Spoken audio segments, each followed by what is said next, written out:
It was a normal night. Friends, food, laughter. They came home, went to sleep, in a house they felt completely safe in.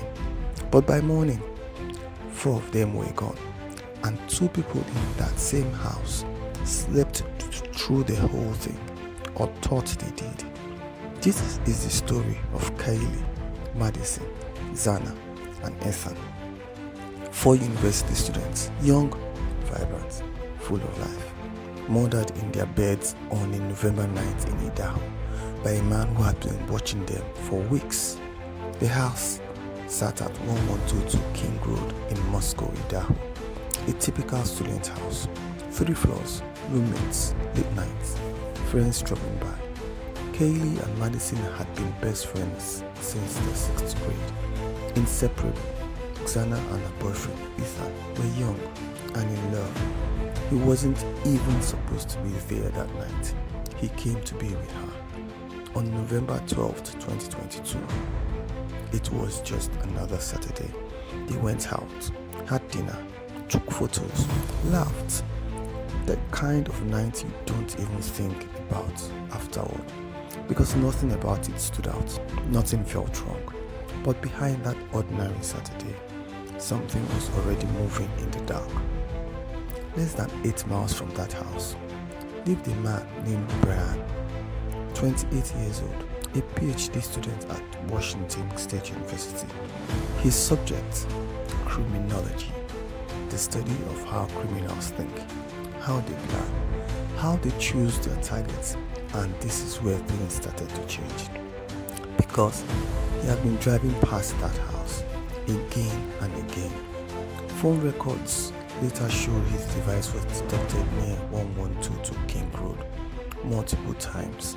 In the weeks before the murders, he wasn't passing by. He was studying, he was watching, and nobody knew.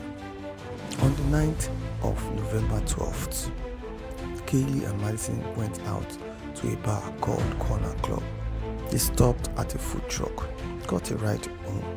By 1:45 in the morning, all four were back inside the house. By 4 a.m., everyone was in their rooms.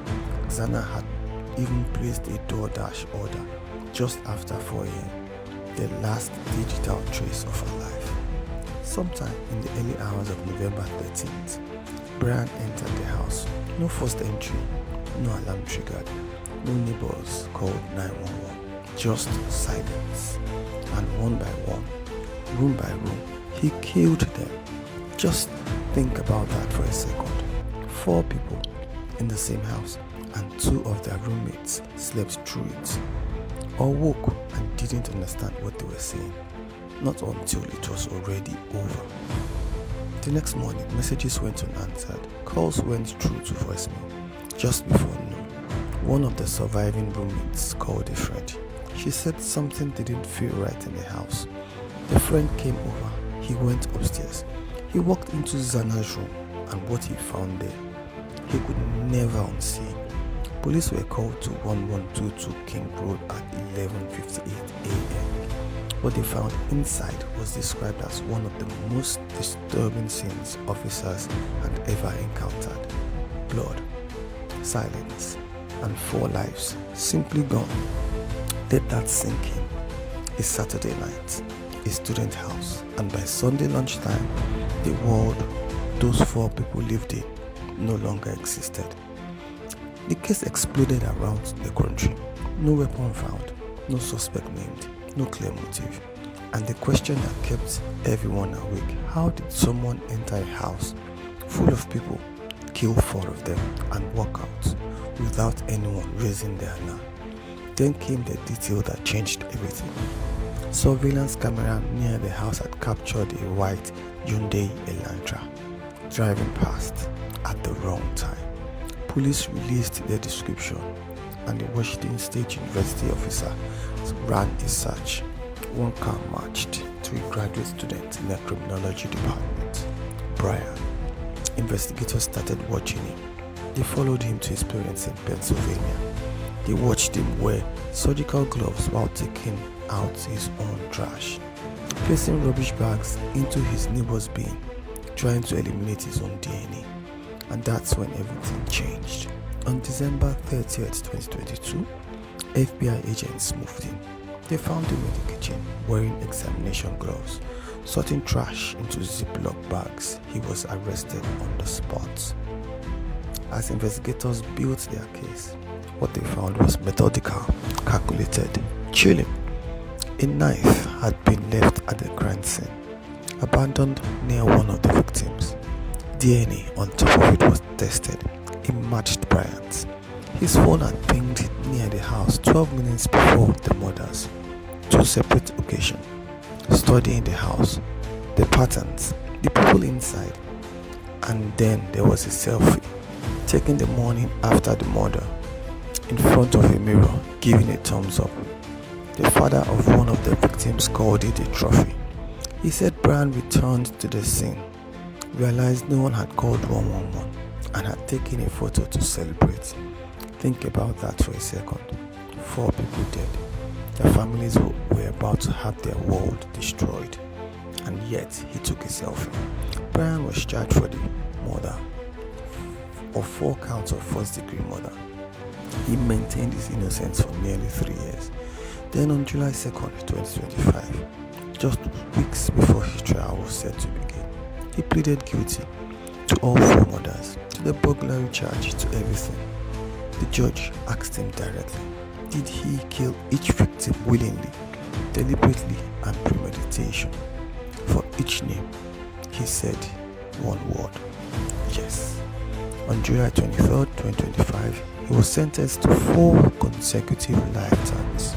No parole, no appeals, he will die in prison. But one question was never answered. Not at the arrest, not at the plea, not at the sentencing. Why? No motive was ever given, no explanation. The judge acknowledged at sentencing that the motive may never be known. The family stood up in that courtroom and said what no parent would ever have to say. Kaylee's sister looked directly at Bryan and told him, my sister Kaylee and her best friend Maddie were not yours to take. They were not yours to study, to stalk, or to silence. One of the surviving roommates, Diana, spoke for the first time publicly. She said, what he did shattered me in places I didn't know could break. I was barely 19 when he did this. She described making escape plans everywhere she went, scanning every room for exits, terrified of closing her eyes. Bryan sat through it all and said nothing. He declined to speak at his own sentencing. The house at 112 King Road was demolished, gone, as if removing the building could remove what happened inside it. It cannot. 4 people went to sleep on a November night in Idaho. They had no reason to be afraid. The house was full, the street was quiet, the night was ordinary, and then someone who had studied them, watched them, planned around them, walked through their door. Bryan knew exactly what he was doing. He studied criminology. He understood predator behavior. He understood how not to get caught. And for nearly 7 weeks, he did it. The most disturbing part of this case is not the crime itself. It is a calculation behind it. The weeks of watching, the deliberate silence, the selfie the morning after, and the fact that to this day, nobody knows why. 4 lives, no reason. And a man who will spend the rest of his life in prison and never explain to himself. This has been Verdict After Dark. Subscribe because next week the truth gets darker.